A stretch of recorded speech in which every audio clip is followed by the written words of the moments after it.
Hello friend, সবাই কেমন আছো? নিশ্চয়ই অনেক ভালো আছো। আর আমিও অনেক ভালো আছি। তো দেখো, এত গরম পড়েছে, তার জন্য আমি আম পোড়া শরবত খাবো বলে আম পোড়াতে দিয়েছিলাম উনুনে। তো এই দেখো, আমগুলো পোড়া হয়ে গেছে, অনেকক্ষণই দিয়েছিলাম আম পোড়াতে।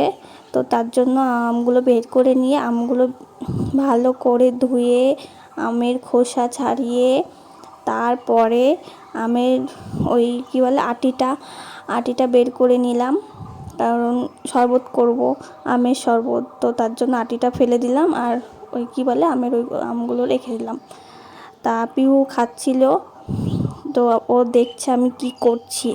তারপরে আমের ওই আটিটা ফেলে দেওয়ার পরে চিনি আর লবণ দিলাম আর ঠান্ডা জল দিয়ে ভালো করে ঘুটে তারপরে হয়ে গেল আমাদের আম পোড়া শরবত। দেখো, পিউ ভাত খেতে খেতে ও আবার দেখছে আমি কি করছি।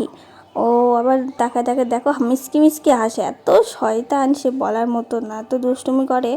তো ওর দিদা হচ্ছে ঘুরছিল, তো আবার কোলে গিয়ে বসবে, বসে আমি আমি করছে, আমি আমি আমি মানে ও করবে সেটা বলছে। ওই দেখো আম পুরা ওই যে শরবতটা ও সেটা ঘটছে, দেখছো কীরকম দুষ্টু, ভীষণ দুষ্টু।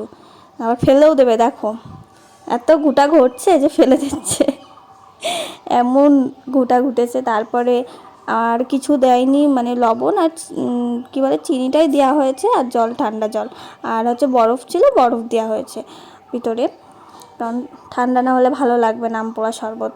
তো রেডি হয়ে গেছে আমাদের আম পোড়া শরবত, খেলাম, ভালোই লাগলো, তোমরাও করে খেতে পারো।